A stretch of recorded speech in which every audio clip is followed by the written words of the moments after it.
Hi, my name is Claire Morrison. I'm a performance coach with Boccia UK. I've been in this post since 2013 as a full-time performance coach. Before that, I was a part-time voluntary assistant coach within the programme and have been coaching the sport of boccia for a number of years as a volunteer in Scotland and working obviously in a full-time position with Boccia UK. I've always been involved in coaching. I started my coaching career as a coach within a local hockey club. I was always somebody who was desperate to play sport and be involved in sport. All I ever wanted to do growing up was be a PE teacher, but when that route didn't work out for me, I got involved in sports development and coaching, and actually as part of my initial foray into the sporting workplace, I started volunteering as a coach just to get more experience of working with athletes with a disability, because I was working at that time for Scottish Disability Sport, and that's where my passion for boccia came in.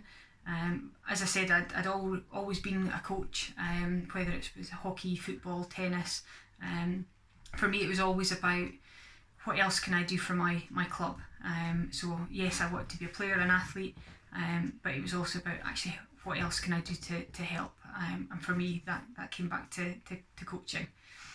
I think for me, some of the key highlights of coaching for me are quite different. So, from a performance point of view, I think working with an athlete when they achieve on the biggest scale is undescribable. I think one of my athletes, who you get to work with athletes all the time and build those relationships. So when you actually see them culminate that within with the performance at the very pinnacle of their career, is a really proud moment.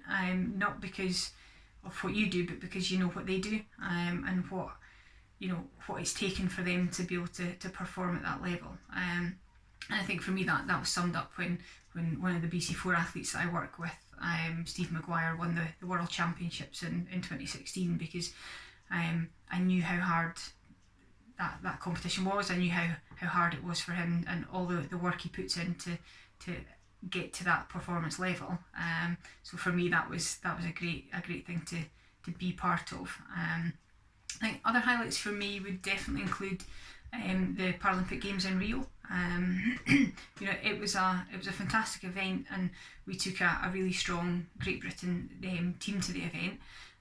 But I think for me it wasn't just about the performances, but the fact that on that stage we had a lot of young athletes who were performing at the highest level in terms of Paralympic Games, and for me 3 of those athletes were ones that I'd introduced to the sport many years before.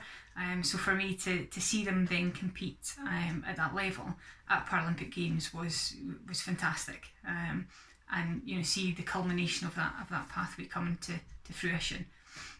Another sort of key highlight for me, I think, is just when you see an athlete come out on top, whether that's at the top of a podium or whether it's coming out of a group or winning a match, and you can see the impact of the whole team that goes into that. So it's not just what I do as a coach with that athlete, it's not just what that athlete does in their training environment, but it's about what the input is from a physical point of view, from a mindset point of view, nutrition, all the different practitioners that are involved from a sport point of view, from a lifestyle point of view, from an organisational point of view. Everybody has a small part to play in trying to make sure that environment is right for that athlete. And I think for me it's always such a highlight when we get that right for the athlete, and the athlete doesn't have to worry about the other stuff. They can go out on court and they can perform, they can throw balls, they can compete without having to think about all the other aspects that might distract from performance. I think some of the key considerations for coaching Paralympic athletes for me is taking into consideration the fact that they're people, they're athletes. Yes, there are some things that we will have to do differently, but a good coach would have to do that anyway with whatever athlete they're working with, because every athlete is an individual, and we see that in boccia with the different athletes that we work with. of the 5 athletes that I have, in my coaching group, each of them throw differently. So they have to be worked with individually and in their own unique way. I think a lot of people get a little bit afraid about working with athletes with a disability because they've maybe never experienced before. They're not confident enough to know, am I saying the right thing? Am I doing the right thing? And for me, it always comes back to get to know your athlete, get to know the athlete, and then you work those things out. As coaches, we don't get it right all the time, and that's okay. We're not expected to get it right all the time, but we have to be able to learn all the time, and a lot of that comes with trying things, and it might work, it might not. So you try something else. It's not about tinkering, but it is about trying to look and say, well, how do we find solutions? How do we make sure that we give the best experience to the athletes that we're working with? I think when you start to work with athletes from Paralympic sports, it's such an amazing experience. Not because of all the words that go on about how people are inspirational or how it's an amazing thing to do, isn't that good to do? It's because you're working with athletes. You're working with athletes who want to work hard and train hard and be the best they can, and that is such an amazing thing to be part of.